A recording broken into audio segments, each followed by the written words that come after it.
Բարև ձեզ։ Հայ ազգային նվագարանները մի քանի հազարամյակի պատմություն ունեն։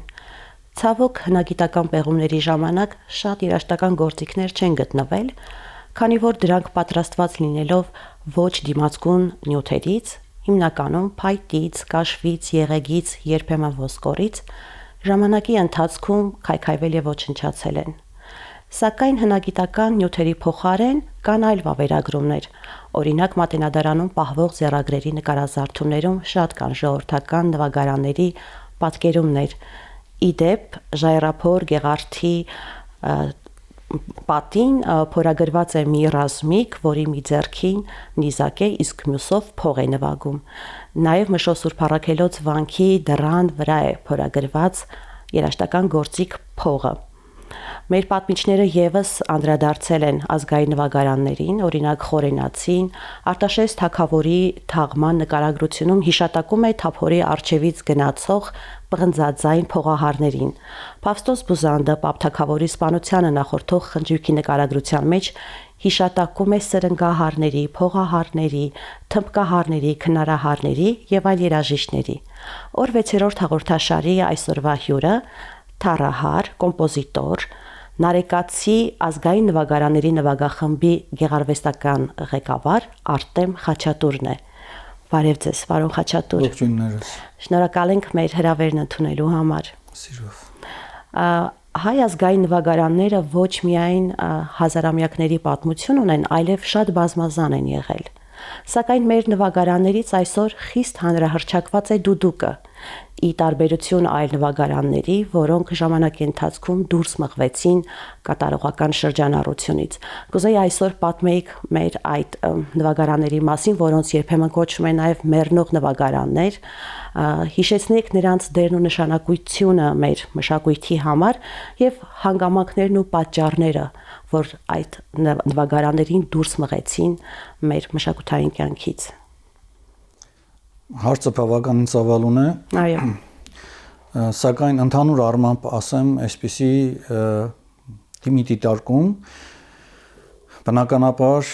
նախկինում նյութերը, որոնցից նշեցիք դուք, որ պատրաստված էին նվագարաններ, այսօր այդպիսին չեն։ Օրինակ նվագարանների լարերից խոսենք, փողայինները մի կողմ թողնելով, քնարի կամ մյուս նվագարանների լարերը դրանք չէին կարող պողպատից լինել, ոնց որ հիմա։ Այո, դե հնադարյան գործիքներ էին։ Աղիքները ոլորում էին եւ աղիքի են եղել լարերը։ Մինչեւ վերջերս նույնիսկ ես կոնտրաբաս եմ տեսել, որ աղիքից են եղել լարերը,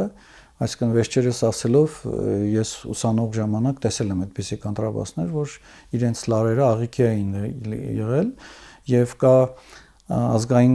գրադարանում հայտնաբերված մի ձայնապնակ, որտեղ ձայնապնակի վրա գրված է նվագում է Ջիվանին յուր խմբով, դա հայտնություն էր, որ գտան այդ ձայնապնակը եւ այնտեղ թառը, որ նվագվում է խմբում, թառի ձայնը մենք լսում ենք ոչ այսօրվա թառի ձայնը։ Այնտեղ ուրեմն աղիք է լարերը եւ լրիվ ուրիշ հնչողականություն ունի։ Բնականաբար հազարամյակներ ետ գնալով մենք չենք կարող ասել, որ մենք նույն կերպ ենք հիմա հնչեցնում նվագարանները, ինչ այն ժամանակ, եւ դա,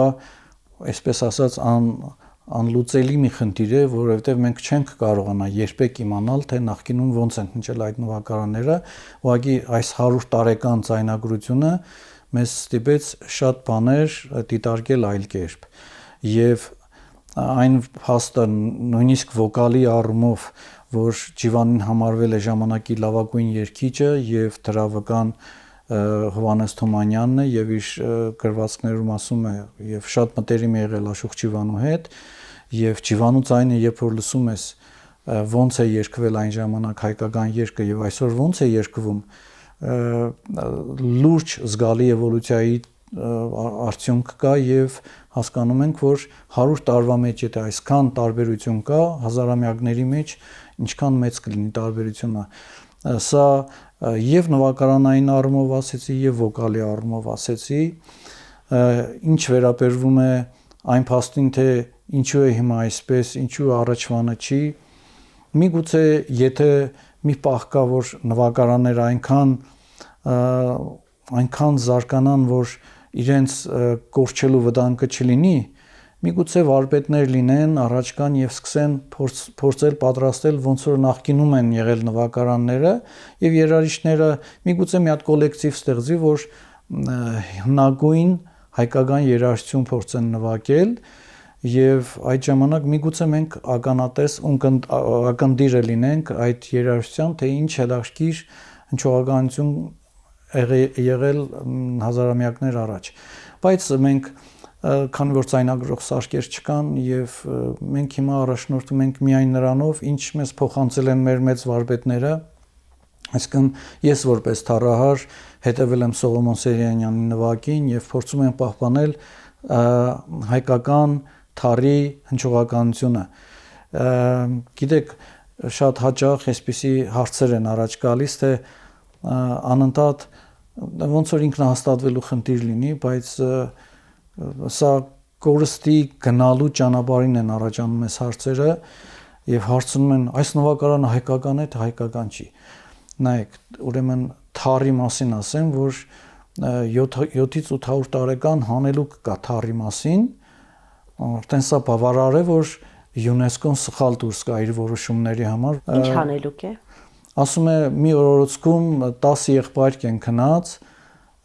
եւ երբ որ օրորես նրանք կանեն աղմուկ աղաղակ, սա թառի լարերն է։ Իհարկե հիմա թառը 11 լար է։ Ինչու։ Զարգա էվոլյուցիայի արդյունք է։ Նաեւ նրա մասին է, որ նաեւ պողպատից են եւ հնարավորություն է տալիս պողպատը ավելի նեղ կերպով շարել գրիֆի վրա եւ այդպես լարերը ավելացրել են։ Այդպես Սայաթնովանն էլ երբ որ նկարը նայում եք, իր քամանչան 3 լարանի է։ Հայ նշանավոր քամանչարը Օգանեզաշվիլի են ասում, բայց Օհանյան է եւ նա ավելացրում է քամանչայի 4-րդ լարը։ Այսպես դարեդար ինչ որ մի բան ամեն մի նվագարանի վրա ավելացվել է եւ տեխնիկական հնարավորությունները զարգանալու համար եւ սա լավ է, վատ չի։ Իսկ այն փաստը, որ սա հայկական է թե հայկական չի, դա նվագով է ապացուցվում։ Այսինքն օրինակ փողային ամենահանրահայտ նվագարանը, որ դուք ասեցիք, դուդուկը, այսպիսի տարային արտահայտություն կա, ասում է հայերը մայով են նվագում, այս կողքի քոչվոր ցեղերը զեյով։ Ման, այսինքն առանց տզոցի։ Նրանք թույլ ղամիշով են նվագում, նրանք հնարավորություն չունեն, այդ դպրոցը չունեն իրենք դուդուկից մարդու ցայնին մոտիկ ավելի ցայն հանելու, իրենց տզոցն է դուրս գալիս, իրենց վայնասունի պես, հային մեր լեռների պես առնական հզոր մայով ցայնն է վայել դուդուկի։ Նույն կերպ թառը հայը նվագել է հաստ լարերով, պինդ ամուր մեր լեռների պես հզոր ցայն ունի, իրանց մոտ տզտզոց, նվնվոց, այսպիսի բան է։ Լուրջ տարբերություն կա։ Այսինքն չիմացող մարդու համար կարող է մեկը ասի, տես ոնց են իրանց մոտ զարգացած, ոնց են նվագում, բայց որ իմ թառը տամ այդ զարգացածին չի կարողանա նվագել, որովհետև կներեք ժողովրդի մեջ տարածված վարպետներն անցնում, որովհետև հայի բիլակը ուրիշ է, ասում են, հզորությունը ուրիշ է, այսինքն հայի ձեռքը եւ հայի դուդուկարիա շուրթերը ապարատը լրիվ ուրիշ է, իրենք ի վիճակի չեն մեր նվագարանների հայկական նվագարանի ձայնը ստանալ։ Պղնձաձայն այդ փողի մասին է հիշատակում։ Ես գիտեմ, որ փող փչել է նաև պատերազմից առաջ, այսինքն կարևոր մարտական գործողություններից առաջ եւ Արտաշեսի թաղման թափորի արչեվից գնալը նաև ի պատիվ Արտաշեսի էր հնչում անշուշտ ոչ սգո երաժշտություն, այլ ռազմական կոչ գուցե։ Կա հիմա պղնձաձայն այդ փողը հիշատակված։ Ոչ, ազգային նվագարանների կազմը, որ հիմա ընդունված է եւ գործիքավորում եմ անում, իմ երկրորդ մասնագիտությունը ստեղծագործելն է եւ իմ հիմնական աշխատանքը ժողովնվագախմբի համար պարտիտուր գրել եւ ես անընդհատ առնչում եմ ժողովնվագարանների խնդիրների հետ։ Երբ որ ստեղծագործությունը գրում ես, ձայնավորում ես նվագախմբի համար, դու անդադ առնչում ես այդ խնդիրների հետ եւ նվագախմբում այս վերջերս է, որ դուդուկի ցայնածավալը բացվել է մեր երջանկահիշատակ Գյորգի Մինասովի շնորհիվ, նա բաց դուդուկ ստեղծեց, գլապանները դրեց, շատերը չընդունեցին գլապանները, բայց դա էվոլյուցիայի արդյունք է եւ բազմաձայն, ասենք, եթե դուդուկարների խումբ լինի, դա շատ կարևոր նշանակություն ունի, որտեվ մարդու մատերը այդքան հեռու չեն կարող դասավորվել, նա դիմել է կլապանի օգնությանը, որը կլարնետի կամ այլ փողային նվագարանների վրա կա,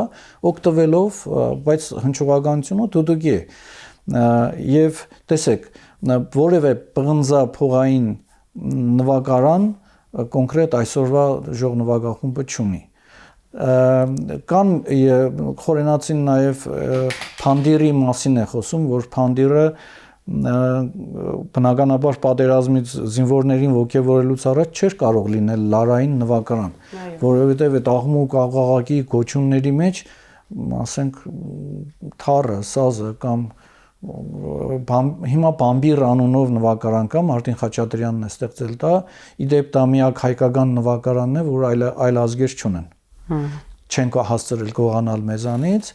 մեծ Բամբիր եւ փոքր Բամբիրը այսօր մեր ժողնվագախմբի մեջ շատ կարեւոր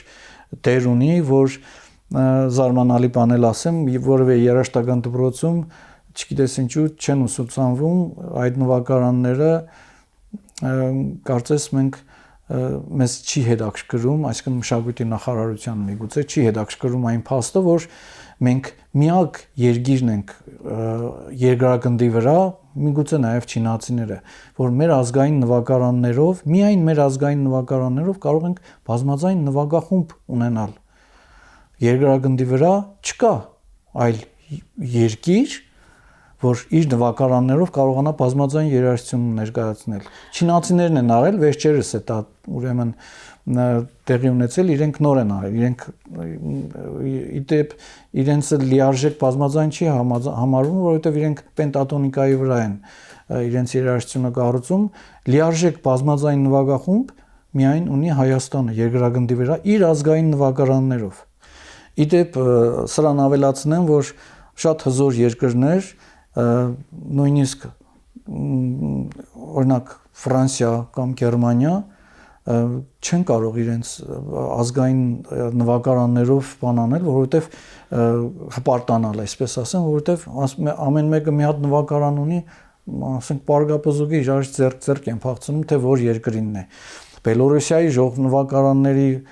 խումբ են հայտարարում, բացում է վարակույրը, հետևում նստած է փոքր կազմի սիմֆոնիկ նվագախումբ, եվրոպական նվագարաններով, դիմացը մի 40 հատ ցիմբալ են նստած, այսինքն նույն նվագարանից ունեն։ Իսկ վարակույրը բացում է, հայտարարում են Հայաստանի ժողնվագախմբի անունն են հայտարարում, բոլոր շերտերը ունենք, բոլոր, ասենք, լարային կազմը, քյամանչան, փոքր բամբիրը, մեծ բամբիրը, բաս բամբիրը, որ ցավոք այսօր ոչ մի բաս բամբիր չի մնացել, 1905 թվին ունեցել ենք, պատկերացնում եք, հիմա չունենք։ Վարպետը չկա, որ պատրաստի մեր նվագախմբում այսօր թե պետական ազգային նվագախմբում, թե նարեկացի նվագախմբում միակ նվագարանն է, որ հայկական չի, եվրոպական է, բայց դա մենք մեծ սիրով կփոխարինենք, եթե վաճառքի լինի պասպամբիր կգնենք եւ նույնիսկ վարպետը չկա որպեսի։ Վարդան Բունին է պատրաստել դա դեռ 1905 թվականին եւ չի փոխանցվել։ Չի փոխանցվել այդ նվագարանները, կարծեմ Տաջիկստանում է, Թանգարանում, թե ոչ միտեղ էլ չի ցուցադրվում, բայց նկարը կա, փաստագրական նկարը կա պատրաստել է թառի 4 տեսակ, պիկոլո թառ, սովորական չափի թառ, բարիտոն թառ եւ բաս թառ, քյամանչաներն է պատրաստել այդպես, ու շատ նվագարաններ են այդպես, որ այսօր չունենք մենք, այսինքն սա ցույց է տալիս, որ մենք հետաքրքրված չենք մեր ազգայինը պահպանելու սուրբ գործով եւ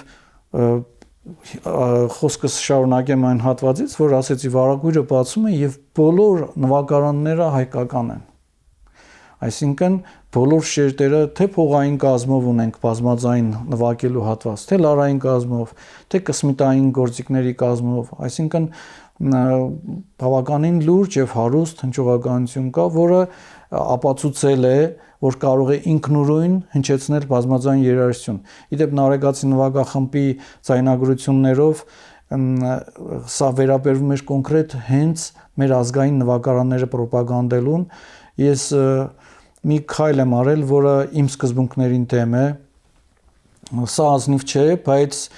քանի որ խոսքը գնում էր մեր ազգապահպանության գործին, ես դիմել եմ այդ քայլին։ Ես այսպեսի բան որոշեցի անել, դիմել հանրահայտ դասական ստեղծագործության եւ դրա միջոցով Զվարթնոցի տաճարի դիմաց մենք նվագել ենք Բեթհովենի 5-րդ սիմֆոնիան, նվագել ենք անգիր առանց դիրիժորի։ Սա լուրջ ձեռնոց է նետել դասական աշխարհին եւ սրա համար այդ ստեղծագործությունը բավականին տարածում է գտել եւ մենք իհարկե առաջին մասն ենք նվագի, իմաստ չունի։ Մենք չենք եկել ապացուցելու, որ ազգային նվագարաններով դա իրաբացույցն է, դա գիտեք ինձ արձագանք եկել Կանադայում կոնսերվատորիայի պրոֆեսորները նստած լսում են, ինձ վիդեո են անում, ուղարկում են, որ մեծ էկրանի վրա միացրել են, դիտում են, թե ոնց են հայերը բազմաձայն այդպեսի բարձ ստեղծագործություն նվագում իրենց ազգային նվագարաններով։ Սա ես արել եմ նրա համար, որովհետև մենք որևէ պետական արձագանք չունեցանք նրա մասին, որ թառը բացահայտորեն յուրացվում է ազգային նվագարանը։ Այո, հայտարարում է իրենցը, երբ որ մենք պատկերացրեք, թառը 700-ից 800 տարեկան է համարվում այդ հանելուկը, ինչի համար ես կասեմ, ինչի համար այդքան հին է համարվում, եթե հետաքրքիր է իհարկե, երբ որ մենք ունենք այդքան տարիքով հանելուկ այդ նվագարանի մասին, ոնց կարող է մի քանի տարեկան երիտասարդ այդ պետությունը համարել իրենը։ Բնական է իրենք մեծ գումարներ են տալիս, կաշառում են, անդամավճարել են տալիս մեծ, որ իրենց չունեցած պատմությունը կերտեն, իսկ մենք ոչ մի բան չենք անում, նույնիսկ չենք էլ արձագանքում, դրա համար ես այս քայլին դիմեցի եւ չգիտեմ հիմա ինչ որ բան արել է, չի արել, բայց իրենք որ ուզեն անել, այդ ստեղծագործությունը իրենց ազգային նվագարաններով նվագել չեն կարող։ Ինչի համար չեն կարող, որովհետև իրենք սովոր չեն բազմաձայն երաժշտություն նվագելու։ Իրենք սովոր են, որ նստածն են մի 40 հատ քամանճա, մի 40 հատ թար, բոլորը նույն բանը նվագեն։ Իրենք իր վիճակի չեն այդ բաները անելու։ Այսինքն ես պայքարի այս տեսակը ընդրեցի, որ մեր նվագարաններով այնպես բան անել, որ իրենք ընդհանրապես մոտիկ չեն կարող գալ։ Իրենք երևի հարյուրամյակներ պետք է անցնի, որ փորձեն սկսել բազմաձայնել իրենց երաժշտությունը։ Ուրիշ ինչ համալիր գործողություններ, գործունեություն պիտի ծավալվի, որպեսզի հանրահռչակվեն մեր մյուս նվագարանները եւս եւ ինչու ոչ, նաեւ լայնացվի այդ նվագարանների ուսումնառության շրջանակները։ Տեսեք, Վաչե Հովսեփյանի ձայնագրությունը ամենաառաջին անգամ, երբ որ օգտագործեց Պիտեր Գաբրիելը, սա առաջին դեպքն էր, որ բոլորը վերագրում են Չիվան Կասպարյանին, հազար ողորմ մեր մեծ վարպետին, բայց Վաչե Հովսեփյանի շնորհիվ է եղել, դա Վաչե Հովսեփյանի նվագն է, ձայնագրությունը ուղղակի օգտագործվել է այդ էլեկտրոնային երաժշտության մեջ եւ մեծ անուն ձեռք բերեց եւ ֆիլմերի ռեժիսորները փորձեցին այդ հրաշալի տեմբրը նաև այլ երաժշտությունների մեջ օգտագործել եւ այդ ժամանակ Ջիվան Կասպարյանը կարողացավ ճարպկորեն լեզու գտնել իրենց հետ եւ հայտնի ֆիլմերում կատարվեց իհարկե գլադիատոր են ասում, բայց գլադիատորի մեջ հնչյունային ռեժիսորը այդքան էլ հաջող չի, եթե դուք լսել եք դուք հաստատ զարմացած կլինեք որպես երաժիշտ, թե դուդուկի ձայնից այսինչ են ստացել, իրենք բնական դուդուկի ձայնը սինթեզել են այնտեղ։ Մանես գալիս ավելի հղկված, ավելի եվրոպականացված ինչ-որ։ Այսինքն ոնց որ Հայաստանում է հնչում, այդպես չի հնչում։ Բայց դե ամեն դեպքում հանրահռչակվեց դուդուկը, բայց դուդուկը ուրիշ կերպ էլ ունի, որ դուդուկը խնդիր չունի վերացման, քանի որ դուդուկահարները տարբեր արարողությունների են մասնակցում եւ դրանով կարողանում են դրան վաստակել եւ պետության կարիքը չունեն, որ իրենք վճար ստանան, որ կարողանան ընտանիք պահել։ Այդ առումով դուդուկը ավելի լավ բախտի է արժանացել եւ ավելի շատ տարածում ունի այսօր Հայաստանում։ Բայց ես համոզված եմ այլ նվագարանները եւս եթե ինչ որ ջանք գործադրվի հանրահռչակելու, իրենք հաստատ նույնպես շատ եկամուտ կբերեն եւ երաժիշտներին եւ նաեւ պետությանը ինչու ոչ։ Համաձայն եմ, գիտեք, այսպես բոլորս նստում խոսում ենք, բայց երևի թե պրոդյուսերական ցիրկ ունեցող մի երաժիշտ պիտի առաջ գա ամեն նվագարանի գծով, որ կարողանա այդ նվագարանը պրոդյուսերական ջանքերով հանրահռչակել։ Սակայն գիտեք, այսօր որ այսպես որ նայում ենք մենք թանգարաններ ունենք, չէ՞ որ բազմիցս այսինքն այնտեղ ցույց է տալիս մեր պատմությունը, այնտեղ ցույց է տալիս մեր գտածոները, կարծում եմ, որ թանգարանների կողքին սա կենթանի արվեստ է եւ կենթանի արվեստին էլ ինչ որ գումարներ պիտի հատկացնի պետությունը, որ դրանք պահպանվի։ Միայն այնպես չի, որ խոսելով պետք է լինի։ Երբ որ ծնողը տեսնի, որ իր երեխան գնա քամանչայի նորմալ կպայի իր ընտանիքը առանց ռեստորան գնալու, ցանկացած ծնող իր երեխային քամանչայի կտա, թառի կտա, մյուս նվագարաններին ու զարմանում ես, թե այսքան տարի փոքր բամբիր եւ մեծ բամբիրի դասարաններ ինչու չկան երաժշտական դպրոցներում։ Զարմանալի է նաեւ այլ փաստ։ Զարմանում ես նրանից, թե երաժշտական դպրոցներում ինչու են ստիպում ոչ միայն երաժշտական դպրոցներում, թե հիմա քոլեջներում, նախկինում ուսումնարաններում եւ մեր կոնսերվատորիայում ինչու են ստիպում միայն սովորել թելադրությունը գրել եվրոպական երաժշտությունների վրա, ինչու հայկական մեղեդիներ չեն նվագում թելադրություններ գրելուց,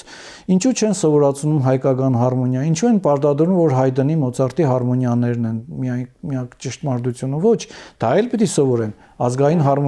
ազգային հարմոնիայի դասակիրք չունենք նույնիսկ մենք, պատկերացնում եք, որ ազգային հարմոնիաները այլ խնդիրներ ունեն, որտեղ ազգային լադեր գոյություն ունեն, ազգային հարմոնիա պիտի սովորի։ Այդ կենցաղային ցածրակարգ երգերը, որոնք շատ արագ լայն տարածում են գտնում մեծ զանգվածների մեջ, իրենք ռազմավարորեն հենված են պարային տակտերի վրա։ Ինչու հնարավոր չէ ազգային նվագարաններով երաժշտական շուկային առաջարկել բարձրորակ լավ բարեղանակներ, բարերգեր։ Չէ, ոչ միայն, տեսեք, լավ ասեցիք, վերջինը, բարերգեր, ես դրանից էի ուզում, դրա մասին էի ուզում ասել, որ եթե մենք երաժշտական դպրոցից սկսյալ այն ընդունակ երեխաներին, որոնք վիճակի են երաժշտություն ստեղծել կամ ովքեր ցանկություն ունեն ձևը չգիտեն, հատուկ առարգա ավելացնեն հայկական ժողովրդական երգ գրելու, հայկական ժողովրդական բարեղանակ գրելու, այսինքն մասնագետները հսկեն, որ գողություն տեղի չունենա, բարձր չէ ինչ եմ ասում։ Այո։ Առանց գողության հայկական մոտիվների վրա, հայկական լատերի վրա ստեղծագործեն, բարեղանակներ գրեն, լավագույն մի 100 տարի առաջ, օրինակ լավագույն բարեղանակներ, որ այդպես մտել է բարի անսամբլը Ալեքսանդր Ալեքսանդրյան Սանսանիչ էին ասում, ինքն է շատ լավ բարեղանակներ գրել։ Այսօրվա բարի անսամբլները մինչև հիմա կատարում են Խաչատուր Ավետիսյանի գրած բարեղանակները, գիտեք, պիտի անպայման այլընտրանք տալ, հետո նոր պահանջել, հետո նոր զարմանալ։ Եթե կոնսերվատորիան կրում է Կոմիտասի անունը եւ իր ամբողջ պատմության մեջ, ես ուրեմն ինքնակովես չընդունեք, իհարկե, սա ցավով եմ ես ասում։ Ես թառի բաժին էի սովորում, երկրորդ բաժին ընդունվեցի կոմպոզիցիա, ինձ տրամադրեցին դասական կոմպոզիտորը, որ ինձ պիտի դաս տար, ես հրաժարվեցի, ասեցի, եթե ինձ ժողովրդական գծով կոմպոզիտոր չի դասավանդելու, ինձ պետք չի այստեղ սովորել։ Ես հեշտական դասական կոմպոզիտորը չեմ ուզում դառնալ։ Եվ ինձ ժամանակավոր տրամադրեցին Խաչատուր Ավետիսյանին։ Խաչատուր Ավետիսյանը աստվածաշնորհ մի կոմպոզիտոր է, որը չափից ավել քանակի մեղեդիներ է գրել, որոնք ժողովուրդը սիրում է։ Սա մենակ ինքը կոնսերվատորիայում չի սովորել։ Ինքը կոնսերվատորիայում կոմպոզիցիա չի սովորել,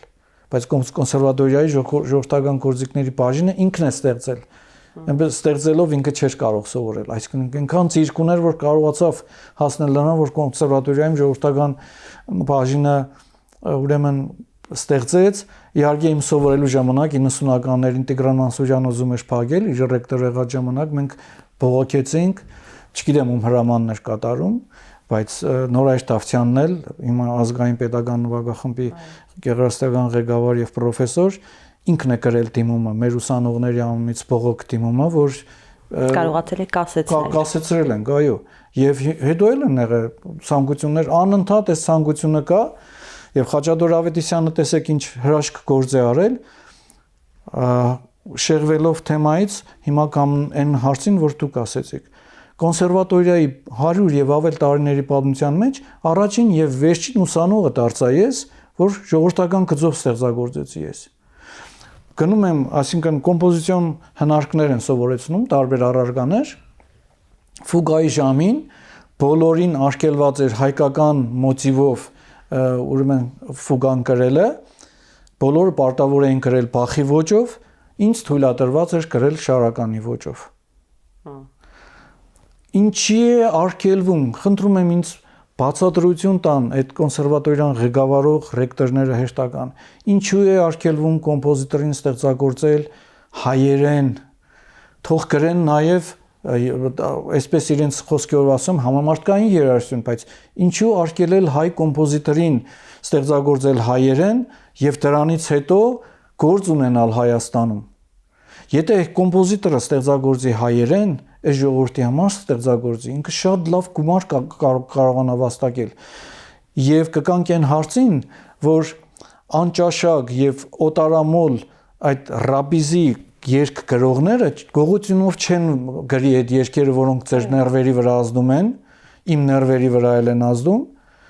եւ նորմալ կոմպոզիտորը երգ գրի եւ թեկուզ այդ կենցաղային երաժշտության մեջ էլ է պետք նորմալ պրոֆեսիոնալ մասնագետների գրած երգերը լսել։ Հասկանում եք, սա մենք իհարկե նվագարաններն էր մեր խնդիրը, բայց սա ավելի գլոբալ խնդիր է, որ վերաբերում է նրան, որ եթե ազգային երաժշտություն գրվի, ժողովրդական երաժշտություն գրվի նորմալ մասնագետի կողմից, որը գողություն չի համարվի եւ հային գողի անունից գազատի տարածաշրջանում,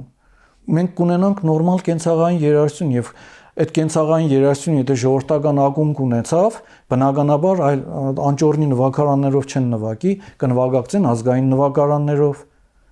Մարտիկ կգնան հարսանիք վայելքի, ոչ թե հարսանիքից հետո երգոր գլուխները այսպես զնգոցով ման կգան, մինչև դատարի այդ զնգոցով ագանջների մեջ։ Հասկանում եք, սրանք խորքային հարցեր են։ Մենք պետք է փնտրենք արմատը, ինչից է գալիս սա։ Ինչի համար պետք է ես մուսուլմանական երաժշտություն լսեմ, հայկական բառեր տեղադրված, ինչի են պարտադրում ինձ սա անել։ Մեր ժողովուրդը գիտի թե բոլոր 70% այդ երաժշտությունների, որոնք մենք այսօր հարսանիքներում լսում ենք, դրանք բոլորը այդ մուսուլմանական ազգերի երաժշտություններն են։ Արաբ, թուրք, ադրբեջան, այդ չի էլ ուզում անունները տալ, այդ երաժշտությունները վերցնում ձևափոխում են ու դրա հիմքը ավելի վաղ է սկսվել, լավ տղա էր ինքը Արամ Ասատրյանը, բայց ես հաջորդ իր ցայն երեզը որ դուրս էր գալիս, ես արդեն Արբանյակով թափեշ ալիքից լսում էի։ Հասկանում եք։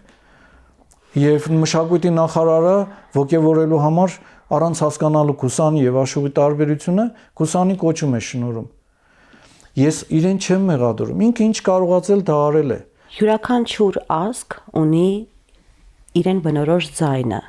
ծնված իր հողից, իր շրջակա աշխարհից, իր պատմական հիշողություններից, եւ ազգային նվագարանը այդ ձայնի մարմինն է դառնում։ Եվ ես հիմա մտածում եմ, որ կորցնելով կապը այդ մեռնող նվագարանների կորցված ձայների հետ, գուցե նաև մենք կորցրել եւ մոռացել ենք մեր ազգային ինքնությանը բնորոշ շատ կարեւոր որակներ եւ հատկանիշներ։ Միգուցե գիտեք,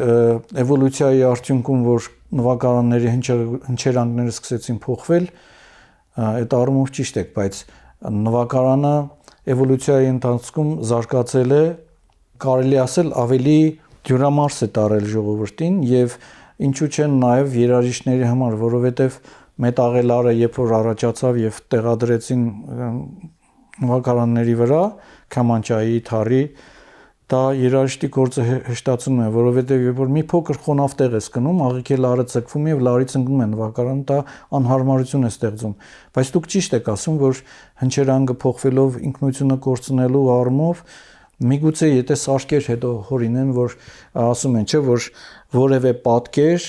արտացոլում է լուսային տարիների ընթացքում եւ ինչ որ տեղից անդրադառնում է ետ, եթե կարդացող սարքը հորինեն, միգուցե նաև ձայներ, որոնք գնացել են տիեզերքով, դա էլ վերադարձնեն եւ այդ հնչերանգը մենք ստանանք եւ կարողանանք բան։ Բայց դուք հիմա այնպեսի բան եք ասում, որ չենք կարող ասել։ Տեսեք, մանրանկարչության մեջ էլ կներեք ընդհատեցի, մանրանկարչության մեջ էլ երբ որ տեսնում ենք դուդուկանման նվագարաններ, նրանք հաստատ հիմիկվա դուդուկի պես չեն հնչել։ Ասենք որ փողային նվագարանը ավելի ազնիվ է, միգուցե սրինգը կարող է նույն կերպ մնալ, որովհետև սրինգին նոր տեխնոլոգիաներ հատկապես չեն առաջացել, հենց ինքը փայտից էլ ստանում էին այդ ձայնը, իսկ ղամիշի պատճառով հիմա այդ ղամիշը լուրջ խնդիր է տարել, ղամիշը դա այդ վերևի հատվածն է դուդուկի, որից ձայնը ստանում են։ Ես չեմ կարծում, որ 2000 տարի առաջ դուդուկը նույն ձայնը ունեցել է, կամ դուդուկ հենց այդպեսի ոնց որ այսօր կա։ Ես դեմ չեմ գործիքների էվոլյուցիային։ Իմ ասածը նրան էր վերաբերում, որ նվագարանները դուրս են մղվում։ Ես վստահ եմ, որ եթե այդ նվագարաններով առաջարկվեն երաժշտություն, ժողովրդին դա լայն սպառում կգտնի։ Միշտ մեղադրանք է հնչում, որ ժողովուրդը սա է ցանկանում, դուք առաջարկեք լավը եւ ժողովուրդը կընտրի լավը։ Ես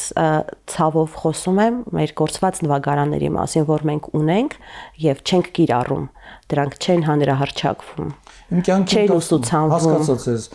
այսինքն ներկայի մասին էր խոսքը, ես իմ ամբողջ կյանքի ընթացքում տեսել եմ երկրի ղեկավարներ,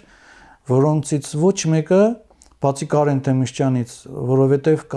ես փաստեր ունեմ, որ Թովմաս Պողոսյանն է սա ինձ պատմել, որ Կարեն Թեմիշյանը գալիս նստում էր երկի բարի անսամբլի հեշտական ծրագիր ընդունում էր, որով շրջային գյուղերով համերգ տային։ Իրենից հետո ոչ մի ղեկավար ազգային երաժշտության բնագավառի որևէ կոլեկտիվի համերգի ներկա չի լինում։ Եթե նկատել եք որևէ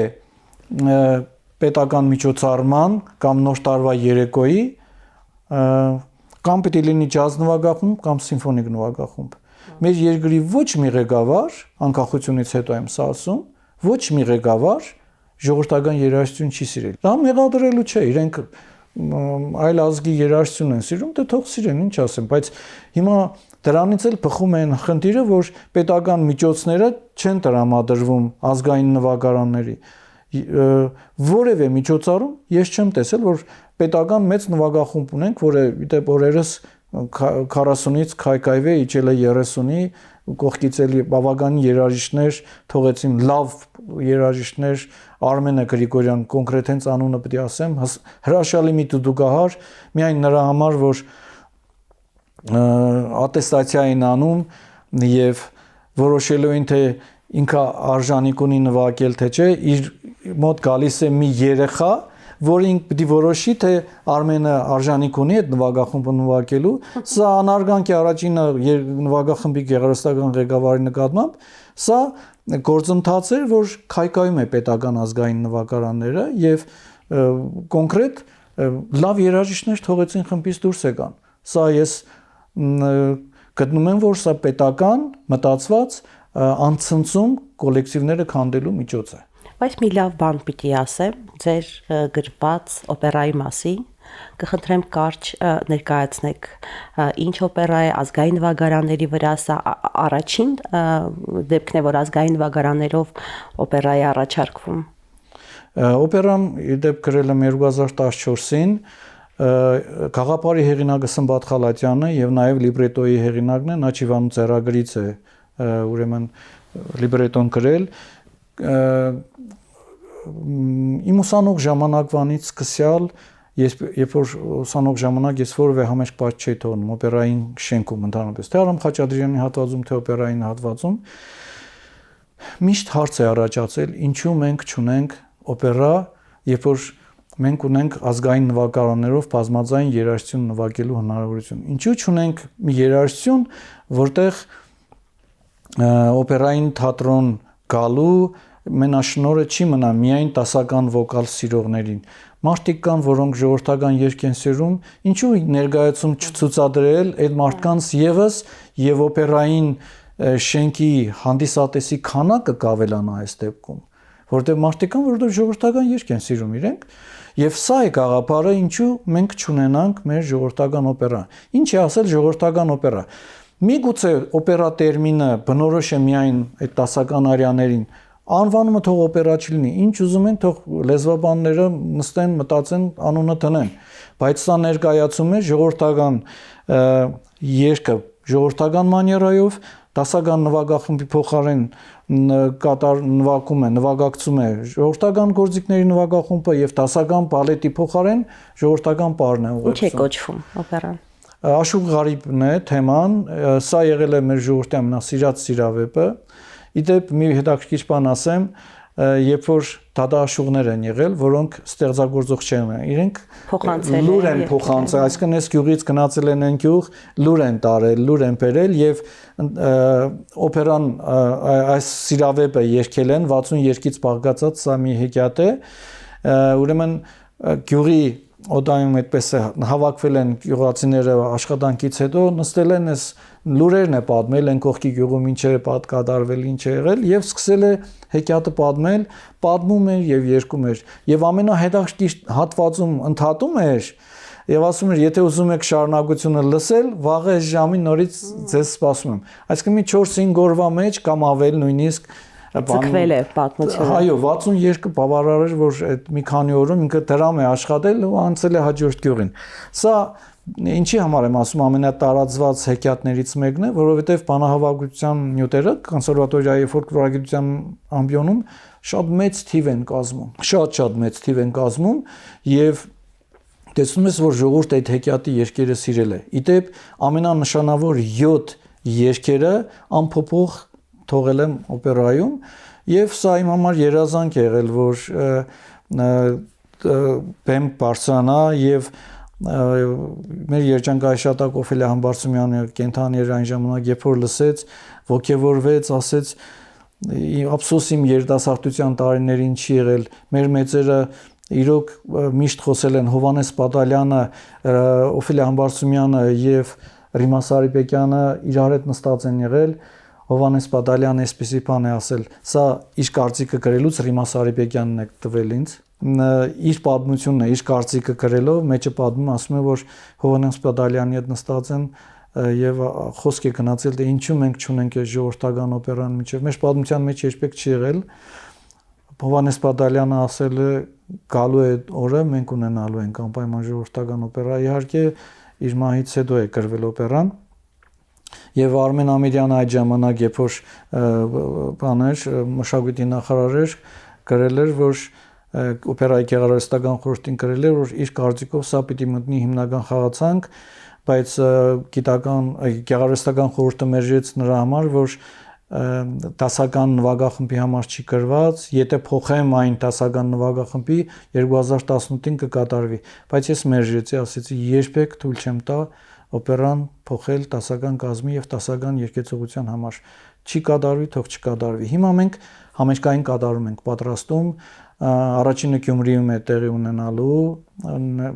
պրեմիերան համերգային տեսակով իհարկե եւ երկրորդն է Արամ Խաչատրյան դահլիճում Գառնանը դա մեր ամենասպասված միջոցառումն է լինելու Շնորհակալություն շատ հետաքրքիր եւ կարեւոր այս զրույցի համար